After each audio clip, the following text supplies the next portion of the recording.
Sur les arches, certaines créatures semblent exister depuis des millénaires, mais parfois, de nouvelles espèces apparaissent dans les archives, des créatures que personne n'avait encore observées. Je suis le professeur Aldrich Falken, et aujourd'hui, nous ouvrons un dossier très particulier. Car une nouvelle région a été découverte, un territoire mystérieux appelé Lost Colony, une région isolée, faite de falaises abruptes, de vallées glacées et de ruines anciennes abandonnées depuis des siècles. Et dans ces terres oubliées, certaines créatures semblent avoir évolué d'une manière inattendue. Parmi toutes les créatures observées dans Lost Colony, une domine clairement les autres. L'Océdon, massif, terrifiant et doté d'une puissance remarquable.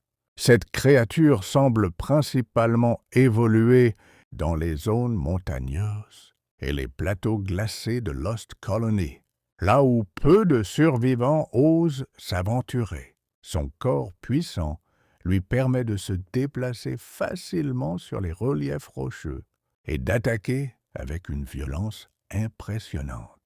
Mais ce qui rend l'Océdon réellement dangereux, ce sont ses capacités cryogéniques. Lorsqu'il attaque, l'air autour de lui semble se figer.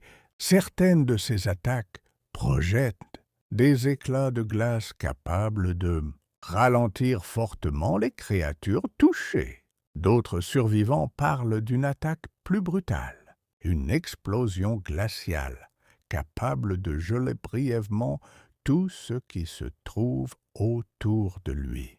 Dans les régions enneigées de Lost Colony, l'Océdon semble parfaitement adapté et face à une telle créature, même les prédateurs les plus puissants de l'Arche pourraient hésiter. Si l'Océdon domine la Terre, l'Aureliax semble régner dans les airs. Cette créature possède l'apparence d'un serpent ailé, presque comme un dragon. Les survivants l'aperçoivent le plus souvent au-dessus des falaises ou dans les courants ascendants qui entourent les montagnes de Lost Colony. Mais contrairement aux wyverns, l'Aureliax semble capable de manipuler une force étrange, la gravité. Certaines observations indiquent que cette créature peut soulever ses ennemis dans les airs pendant quelques secondes, les laissant totalement vulnérables. D'autres survivants parlent d'une attaque capable de repousser plusieurs créatures à la fois comme une onde de choc invisible. Dans les mains d'un survivant expérimenté, une monture capable de contrôler l'espace autour d'elle pourrait devenir une arme redoutable.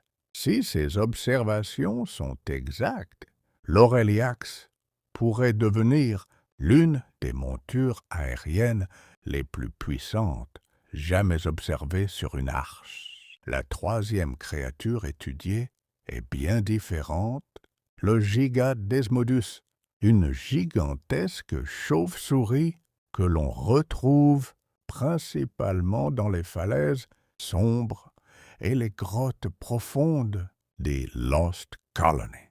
Contrairement aux autres créatures aériennes, le Gigadesmodus semble avoir évolué pour soutenir les survivants plutôt que pour chasser. Ses ailes immenses lui permettent de transporter des charges impressionnantes. Certaines observations indiquent qu'il pourrait porter des dinos de taille moyenne ou transporter d'énormes quantités de ressources. Mais sa capacité la plus intéressante reste sa stabilité en vol. Même chargé lourdement, le Gigadesmodus peut parcourir de longues distances sans difficulté. Il pourrait devenir une véritable forteresse volante, capable de transporter une petite expédition entière à travers les montagnes de Lost Colony. toutes les créatures de Lost Colony ne reposent pas uniquement sur la force. Le Gloon en est un parfait exemple. Cette étrange entité semble flotter au-dessus du sol, entourée d'une lumière étrange.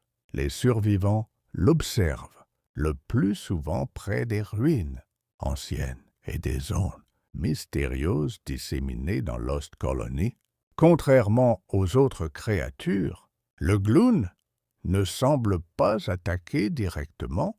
Ses capacités semblent plutôt liées à l'énergie qu'il manipule. Certains survivants ont signalé des effets de confusion lorsqu'il s'approchait trop près. D'autres ont observé des créatures sauvages entrer soudainement en frénésie, attaquant tous ceux qui les entouraient. Si ces capacités sont maîtrisées, le Gloon pourrait devenir un allié extrêmement précieux dans certaines batailles, un compagnon capable de perturber l'ennemi sans même avoir besoin d'attaquer directement. Enfin, la dernière créature étudiée est sans doute la plus mystérieuse. Le Veilwyn. Cette petite créature est souvent aperçue dans les forêts calmes ou près des ruines oubliées de Lost Colony. À première vue, elle semble presque inoffensive, curieuse, discrète et étonnamment intelligente. Mais les archives indiquent quelque chose d'étrange. Le Veilwyn peut évoluer. Selon certaines conditions encore mal comprises, il peut se transformer en deux formes différentes, Solwyn ou Malwyn. Solwyn semble lié à une énergie lumineuse. Certains survivants affirment que cette forme pourrait soutenir ses alliés, améliorer leur endurance ou accélérer leur récupération. Malwyn, au contraire, adopte une forme bien plus agressive, plus rapide, plus dangereuse et capable d'attaques bien plus violentes. Deux évolutions totalement différentes pour une seule créature. Dans certaines situations, une capacité qui rappelle que sur les arches, l'évolution peut parfois prendre des chemins inattendus. Lost Colony nous rappelle une chose essentielle.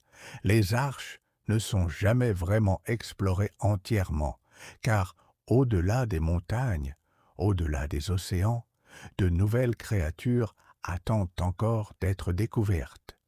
Je suis le professeur Aldrich Falken, et ceci n'était qu'un dossier de plus dans les archives de l'Arche.